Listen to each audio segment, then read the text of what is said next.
Hello everybody, my name is Tickler and in this video I am going to show you how I edit my maps through aesthetics. So if you're wondering how you wanted to make an aesthetic type map, well, I could serve as a guide or a tutorial for you. Usually when people make maps, they tend to waste a lot of details on a particular building. It depends on you, but if you want to make a big map, a huge map that just involves a few buildings along the way that you can just pass through after like 3 to 5 jumps, well, I could serve as an example when I showcase a guide. For example, you are using a block, a 1x4 block.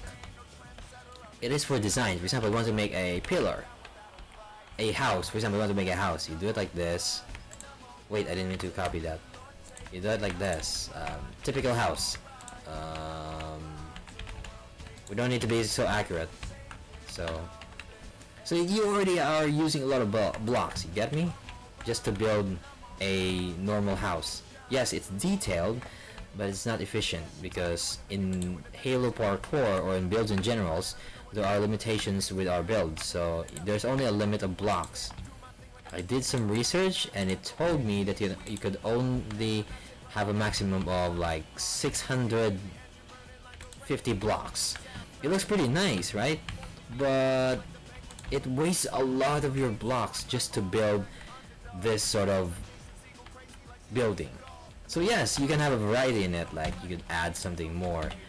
So aside from putting blocks, you also, aside from making an aesthetic, for example this, you also wasted a lot of time of blocks using the jump. So you got 1, 2, 3, 4 over here, 5, 6, and 7 blocks. 7 plus 9, 4, 5, 6, 7, 8. I mean 8 blocks. So you got 15 that you have wasted.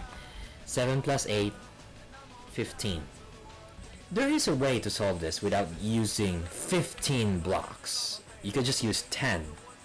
Even less, maybe. So, normally when I design maps, I would usually use 2 combinations of blocks for aesthetics, for trying to make a structure. So, you go with buildings or decorative. These 4 or 5 are the foundations, but I recommend these 4. I think the most important is the buildings and building blocks. But aside from that, you can use 4 of them. So I'm going to demonstrate how.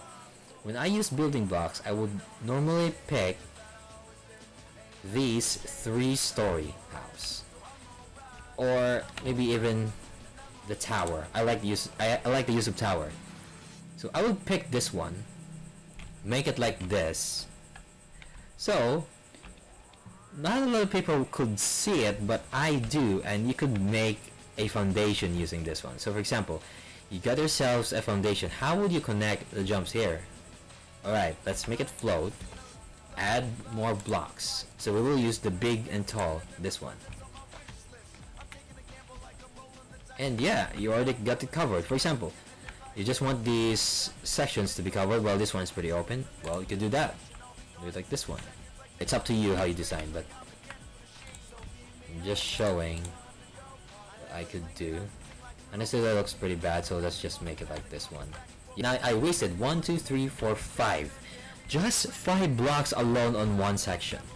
Now, earlier I wasted 8, so there's 3 more that you could use. That's a lot of save as you build more and more, as you expand. For example, you make a connected city. You use this sort of method, and that's just a process that will take time until it will eventually you have enough blocks for a specific sections. Normally a lot of people would be limited to like, oh, I use a lot of things for aesthetic, like what I did earlier. So a lot of people will be forced to change their map or design sections again. That means they have to delete some stuff just to save, or sacrifice some too detailed sections that they had just to make a jump. So keep in mind that you also have to spawn in 16 spawners for people to join if you want to host your map. So yeah, it's not a pretty good look if you just, I don't know, wasted a lot of detail. So make it good enough like this one. Looks like a building, two buildings, and then there's like a bridge. And then let's add more additional details. Remember, this is just 5. Let's add like 2 more to make it 7. Yeah, that looks good enough. And then for the other side,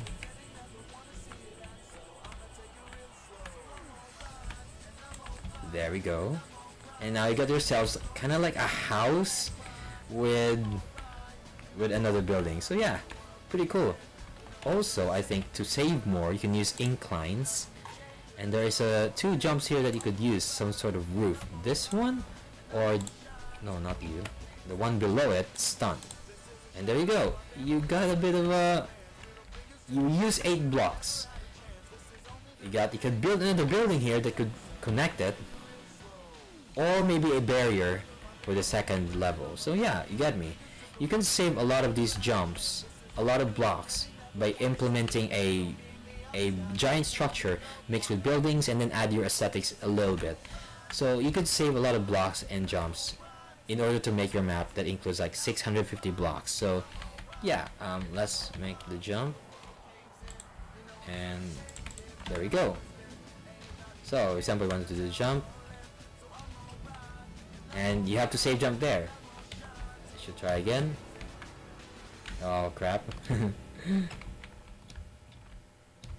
Oh, I didn't do that. I guess I need more power. And there you go. So you got it. You can proceed. Add more jumps towards here, kind of like a head bump towards here, and then maybe after you go here, you have to walk over here, connect these sections and this section.